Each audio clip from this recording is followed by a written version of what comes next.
When you're an 8 and start your volunteer hours, you can try some at the nurturing center, Mother suggested.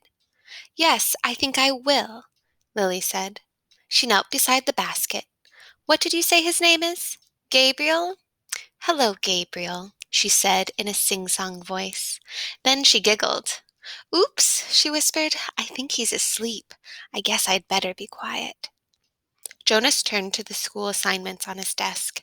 Some chance of that, he thought. Lily was never quiet. Probably she would hope for an assignment as speaker so that she could sit in an office with a microphone all day, making announcements. He laughed silently to himself, picturing his sister droning on in the self-important voice that all speakers seem to develop, saying things like, Attention, this is a reminder to females under 9 that hair ribbons are to be neatly tied at all times. He turned toward Lily and noticed to his satisfaction that her ribbons were, as usual, undone and dangling. There would be an announcement like that quite soon, he felt certain, and it would be directed mainly at Lily, though her name, of course, would not be mentioned. Everyone would know.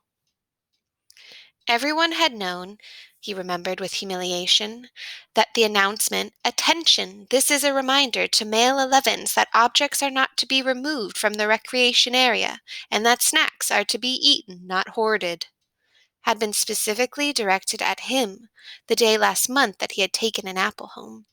No one had mentioned it, not even his parents, because the public announcement had been sufficient to produce the appropriate remorse. He had, of course, disposed of the apple and made his apology to the recreation director the next morning before school. Jonas thought again about the incident. He was still bewildered by it. Not by the announcement or the necessary apology, those were standard procedures and he had deserved them, but by the incident itself. He probably should have brought up his feeling of bewilderment that very evening when the family unit had shared their feelings of the day, but he had not been able to sort out and put into words the source of his confusion, so he had let it pass. It had happened during the recreation period, when he had been playing with Asher. Jonas had casually picked up an apple from the basket where the snacks were kept and had thrown it to his friend. Asher had thrown it back, and they had begun a simple game of catch. There had been nothing special about it. It was an activity that he had performed countless times. Throw, catch, throw, catch. It was effortless for Jonas, and even boring, though Asher enjoyed it, and playing catch was a required activity for Asher, because it would improve his hand-eye coordination, which was not up to standards. But suddenly, Jonas had noticed, following the path of the apple through the air with his eyes, that the piece of fruit had, well, this was the part he couldn't adequately understand. The apple had changed. Just for an instant. It had changed in midair, he remembered. Then it was in his hand, and he looked at it carefully. But it was the same apple, unchanged. The same size and shape, a perfect sphere. The same nondescript shade, about the same shade as his own tunic. There was absolutely nothing remarkable about the apple. He had tossed it back and forth between his hands a few times, then thrown it again to Asher. And again, in the air. For an instant only, it had changed. It had happened 4 times. Jonas had blinked, looked around, and then tested his eyesight, squinting at the small print on the identification badge attached to his tunic. He read his name quite clearly. He could also clearly see Asher at the other end of the throwing area, and he had had no problem catching the apple. Jonas had been completely mystified.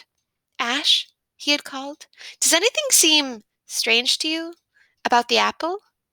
Yes, Asher called back, laughing. It jumps out of my hand onto the ground. Asher had just dropped it once again.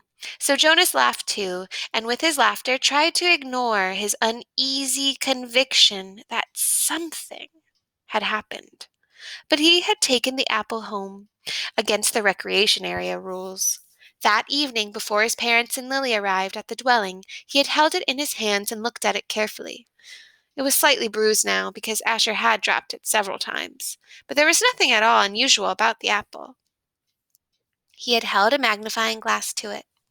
He had tossed it several times across the room, watching, and then rolled it around and around on his desktop, waiting for the thing to happen again.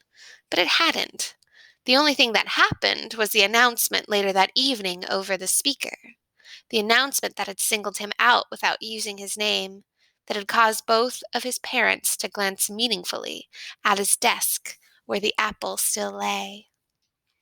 Now, sitting at his desk, staring at his schoolwork as his family hovered over the new child in the basket, he shook his head, trying to forget the odd incident. He forced himself to arrange his papers and try to study a little before the evening meal.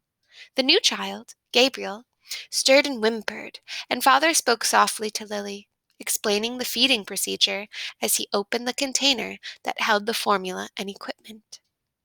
The evening proceeded as all evenings did in the family unit, in the dwelling, in the community.